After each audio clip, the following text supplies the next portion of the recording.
ஜெய் வாசவி. என்னோட பேர் பி நிவாஷினி பாலமுருகன். என்னோட ஊர் ஜெயங்கொண்டம். கோத்திரம் தேசிக்குல கோத்திரம். கௌரவ காம்படிஷனில் கலந்துக்க வாய்ப்பளித்த கோவை போனா மேம் அவர்களுக்கு மிகவும் நன்றி. நம்ம இப்போ கௌரவமாக செய்கிறதுக்கு முன்னாடி பிள்ளையார் செய்யணும். பிள்ளையார் கௌரவமாக ரெண்டுத்துக்கும் சேர்த்து நான் 200 கிராம் மஞ்சத்தூள் எடுத்திருக்கேன். சலிச்சு வச்சுருக்கேன்.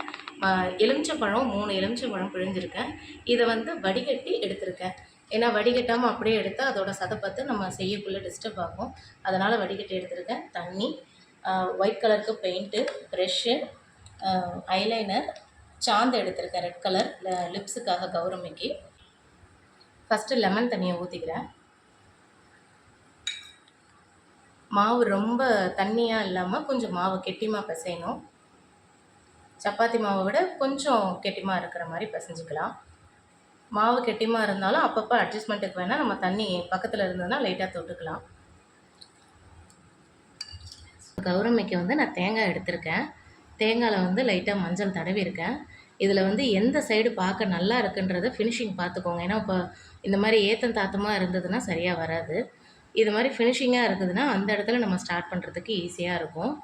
இந்த இடத்துல இது இந்த குடுமையிலேருந்து கீழே இருக்குது இல்லைங்களா, இந்த போர்ஷனில் சென்டர் போர்ஷனாக பார்த்து நம்ம ஃபஸ்ட்டு இதை ஃபேஸ் சென்டராக வைக்கிறதுக்கு இந்த இடத்துல ஸ்டார்ட் பண்ணணும்.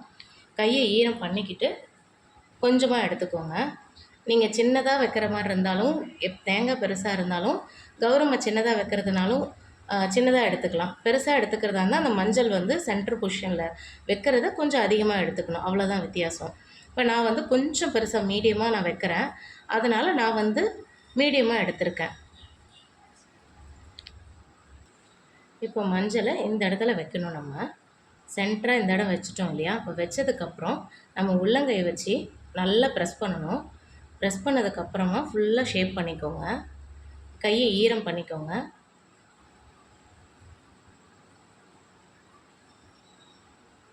அதே போல் இப்போ இந்த மஞ்சள் இப்படி ப்ரெஸ் பண்ணதுக்கப்புறம் இந்த குடுமி நேராக இருக்கான்றதையும் செக் பண்ணிக்கோங்க. கிராஸாக இருந்ததுன்னா லைட்டாக தள்ளி வச்சுக்கலாம்.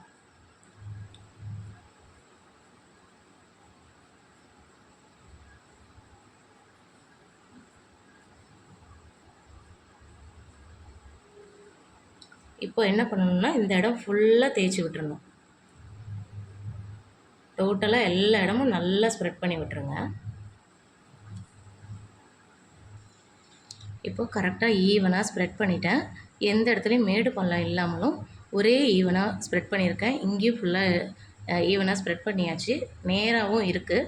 இப்போது இந்த இடத்துல மூக்கு சென்டர் பொசிஷனாக பார்த்து வைக்கணும். ஏன்னா நம்ம மூக்கு கிராஸாக வச்சிட்டோம்னா ஒரு பக்கம் கண்ணும் சின்னதாகவும் ஒரு பக்கம் கண்ணும் பெருசாகவும் வந்துடும். அதே போல் புருவமும் கண்ணும் ஷேப் மாறிடும். ஸோ சென்டராக பார்த்து வச்சுக்கணும். இதுக்கு நேர் சென்டராக பார்த்து இந்த இடத்துலேருந்து மூக்கு ஸ்டார்டிங் ஆரம்பிக்கணும். மூக்கு இந்த நேரம் இங்கேருந்து ஆரம்பிக்கிறேன். இது நான் ஏன் கொஞ்சம் பெருசாக எடுத்துருக்கேன்னா ஃபுல்லாக எல்லா இடத்துலையும் ஈவனாக ஸ்ப்ரெட் பண்ணணும். ஸ்ப்ரெட் பண்ணக்குள்ளே இது சின்னதாக போயிடும்.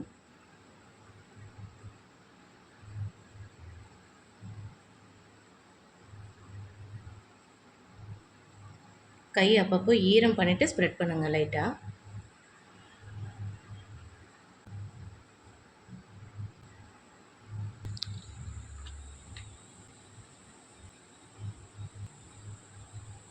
இப்போ மூக்கு ஸ்ப்ரெட் பண்ணியாச்சு.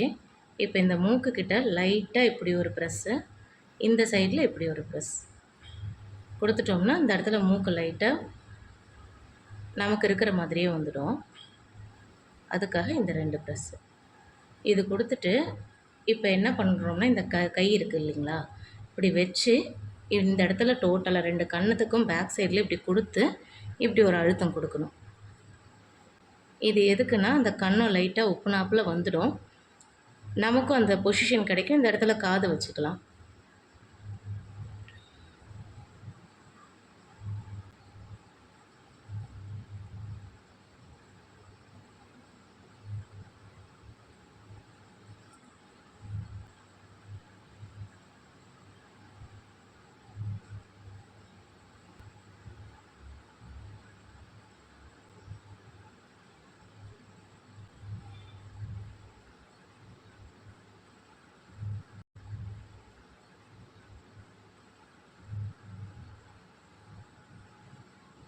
இது போல் எல்லா இடத்துலையும் ஈவனாக ஸ்ப்ரெட் பண்ணிக்கோங்க.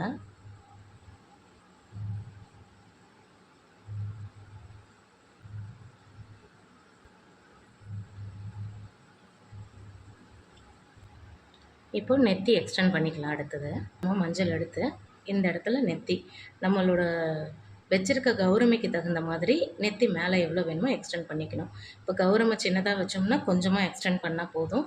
கொஞ்சம் மீடியமாக வைக்கக்குள்ள அதுக்கு தகுந்த மாதிரி அப்படியே எக்ஸ்டெண்ட் பண்ணிக்கணும். நெத்தி பேக் சைடு வந்து கொஞ்சம் தலைக்கிட்ட வரைக்கும் கொஞ்சம் எக்ஸ்டெண்ட் பண்ணிக்கலாம்.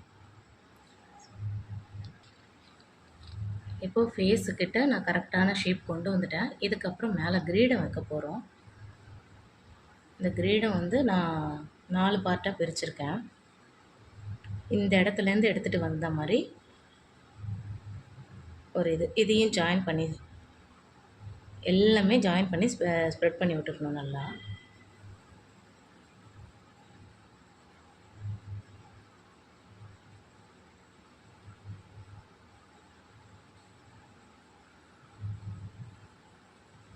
நம்ம ஜாயின் பண்ணுறது எந்த பிசுறும் தெரியாமல் இதை மாதிரி ஸ்ப்ரெட் பண்ணிக்கணும். இந்த ஜாயின் எடுத்துருக்கோம் இல்லையா, இதே போல் ஆப்போசிட் சைடும் எடுத்துக்கணும்.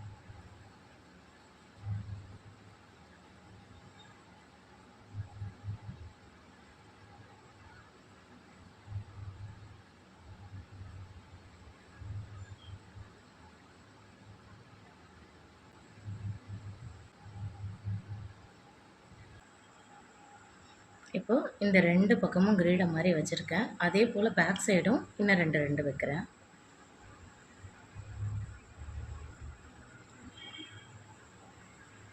இது பக்கத்துலேயே இன்னொன்றும் அட்ஜஸ்ட் பண்ணி வச்சுட்டா தான் ஷேப் பண்ணுறதுக்கு ஈஸியாக இருக்கும்.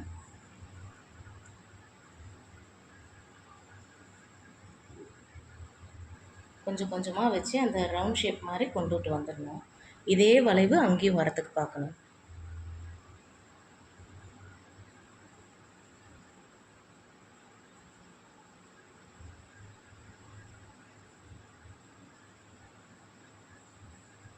கையை அப்பப்போ ஈரம் பண்ணிவிட்டு செஞ்சுக்கோங்க.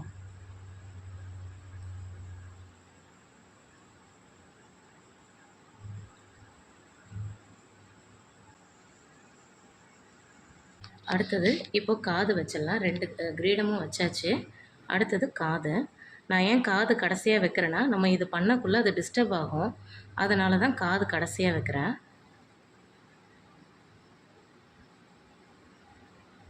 எல்லாமே மஞ்சள் கொஞ்சம் அதிகமாக எடுத்து வைக்கிற காரணம் ஸ்ப்ரெட் பண்ணணும், எதுவும் கீழே விழுந்துடக்கூடாது அப்படிங்கிறதுக்காக தான். அந்த கொஞ்சம் அதிகமாக ஸ்ப்ரெட் பண்ணி விட்டுட்டோம்னா எதுவும் கீழே விழாது. நம்ம சரியாக அழுத்தி வைக்கலைனாலோ இல்லை ஸ்ப்ரெட் பண்ணலைனாலோ கீழே விழுறதுக்கு சான்ஸ் இருக்குது.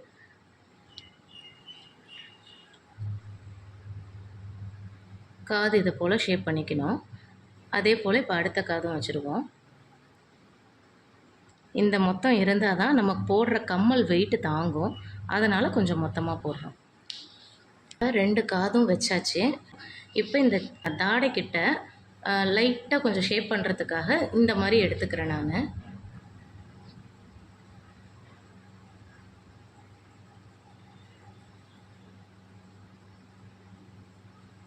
தாடை தனியாக தெரியணும் அப்படிங்கிறதுக்காக இந்த இடத்துல லைட்டாக வச்சுருக்கேன்.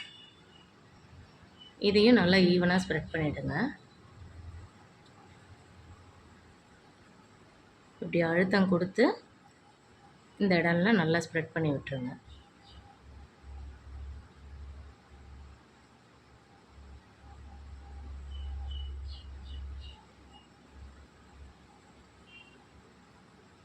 இப்போ இந்த இடம் கொடுத்த மாதிரி லைட்டாக இங்கே ஒரு பால் இங்கே ஒரு பால் கன்னத்துலேயும் வைக்க போகிறோம். நம்ம வைக்கிற முகத்துக்கு தகுந்த மாதிரி பெருசாகவும் சின்னதாகவும் எடுத்துக்கலாம். ரொம்ப சிரிச்சாப்பில் வேணும், கௌரமை வந்து ரொம்ப சிரிச்சா மாதிரி இருக்கணும்னாலும் அந்த இடத்துல அதிகமாக எடுத்துக்கணும்.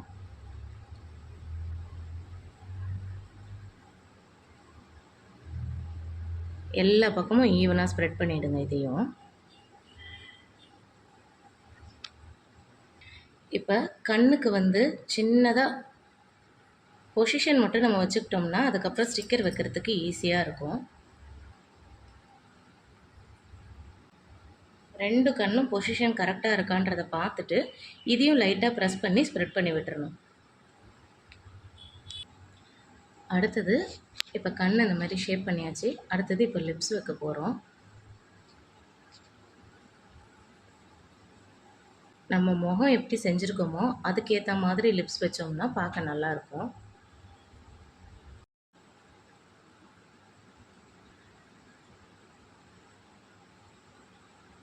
இந்த கார்னர் அந்த கார்னர் லைட்டாக மேலே தூக்குனாப்புல இப்படி ட்விஸ்ட் பண்ணிவிட்டு அதுக்கப்புறம் இந்த இடம் ஃபுல்லாக ஸ்ப்ரெட் பண்ணிவிடுங்க.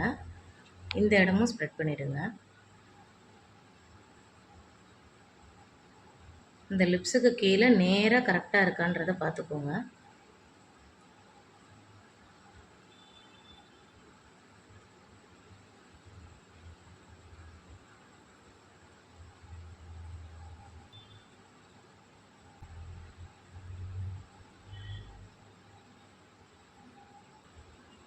இடத்துல இந்த விரலை வச்சு இந்த சென்டர் இந்த இந்த மூக்கோட எட்ஜுக்கும் இந்த மூக்கோட எட்ஜுக்கும் நேராக இப்படி ஒரு ப்ரெஸ் பண்ணிக்கோங்க. இது பண்ணதுக்கப்புறமா கீழ் உதடு வைக்கலாம். நம்ம இப்போ கீழ் உதடு வைக்கிறோம்.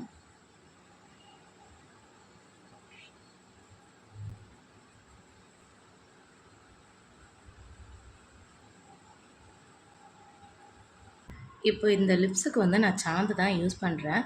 சாந்தோட இந்த ஸ்டிக்கை வச்சே யூஸ் பண்ணாலும் வைக்கலாம். அப்படி வாட்டம் வரலன்னா ப்ரஷ் வச்சும் வைக்கலாம். இது கொஞ்சம் கஷ்டமாக தான் இருக்குது. பொறுமையாக தான் வைக்கணும். இது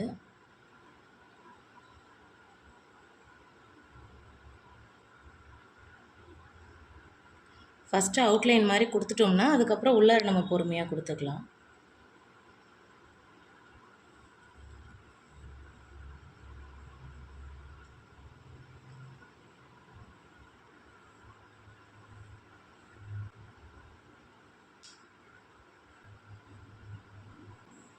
இது மாதிரி கொஞ்சம் கொஞ்சமாக ஸ்ப்ரெட் பண்ணிக்கணும். இல்லைனா ப்ரஷ் வச்சு கூட பண்ணிக்கலாம். கௌரமிக்கு பொட்டு வைக்கிறோம். நான் 2 பொட்டு சேர்த்து வச்சுருக்கேன்.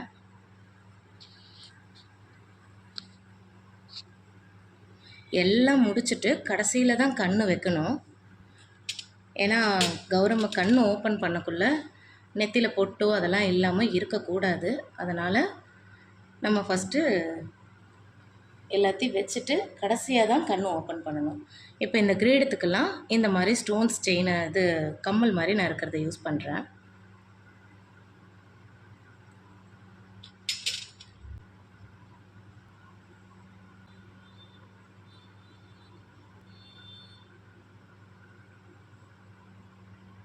இந்த சென்டர் பொசிஷனுக்கு நான் இந்த மாதிரி ஒரு கம்மல் யூஸ் பண்ணுறேன்.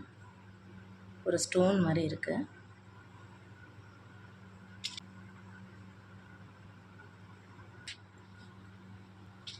கம்மல் மட்டும் லாஸ்ட்டாக போட்டுருவோம். இப்போ மூக்குத்தி வைக்கிறேன்.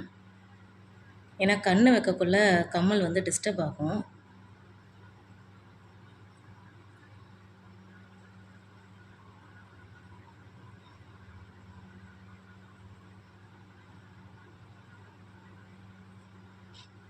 இப்போ கண் வைக்கலாம். நான் வந்து பிளாக் கலர் ஸ்டிக்கர் எடுத்திருக்கேன். நம்ம வைக்கிற முகத்துக்கு தகுந்த மாதிரி ஸ்டிக்கர் சைஸை சின்னது பண்ணிக்கணும். ஏன்னா சின்ன முகத்துக்கு பெரிய ஸ்டிக்கர் வச்சிட்டோம்னா ரொம்ப விழித்து பார்க்குற மாதிரி தெரியும். அதனால் நம்ம வைக்கிற சைஸுக்கு தகுந்த மாதிரி ஸ்டிக்கர் கையிலே பக்கத்துலேயே சின்னதும் வச்சுக்கோங்க, பெருசும் வச்சுக்கோங்க. நமக்கு எது தேவைப்படுதோ அதை எடுத்துக்கலாம். நம்ம இப்போ இந்த உள்ளன் எல்லாத்தையுமே நான் பிளாக் கலர் உள்ளனை இதிலே நூல் கூட இருக்குது. நூலாக இருந்தாலும் வச்சுக்கலாம். எல்லாமே நம்ம பிஃபோராக உட்காரக்குள்ளேயே இது எல்லாத்தையும் கட் பண்ணிவிட்டு உட்காந்துட்டோம்னா ஈஸியாக இருக்கும். ஈர கை வச்சு வச்சு தான் இதை சரி பண்ணணும்.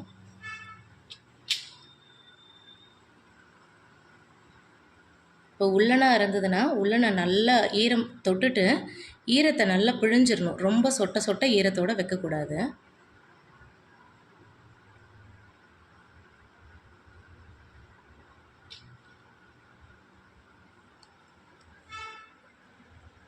கோவை போனா மேம் அவர்களுக்கு இன்னொரு முறை நன்றி சொல்லிக்கிறேன். நம்மளோட இந்த ஒவ்வொரு வருடம் இந்த நோன்பு பண்டிகையெல்லாம் நம்ம வீட்டில் இருக்க பிள்ளைங்களுக்கு சின்ன பிள்ளையிலேருந்தே கொஞ்சம் கொஞ்சமாக அதை சொல்லி கொடுத்துட்டே வந்துட்டோம்னா இந்த ஆர்வம் பிள்ளைங்களுக்கு குறையாம அடுத்த ஜென்ரேஷனும் இதை கொண்டுட்டு போவாங்க. அப்போ தான் இந்த பழக்க வழக்கங்கள்லாம் அழியாமல் நம்ம அடுத்த சந்ததிகளுக்கும் கொண்டு போக முடியும். இந்த கௌரமையினால் ஒரு இன்னொரு 10-15 பேருக்கு நன்மைன்னா அது முக்கியம் காரணம் வந்து கோவை பூனம் மேம் அவங்களுக்கு தான். அவங்களால தான் எனக்கு இந்த வாய்ப்பு கிடைச்சது. ரொம்ப நன்றி மேம். இதே மாதிரி யூஸ்ஃபுல் டிப்ஸோட நெக்ஸ்ட் வீடியோவில் உங்களை மீட் பண்ணுறேன். வாழ்க வையகம், வாழ்க வளமுடன்.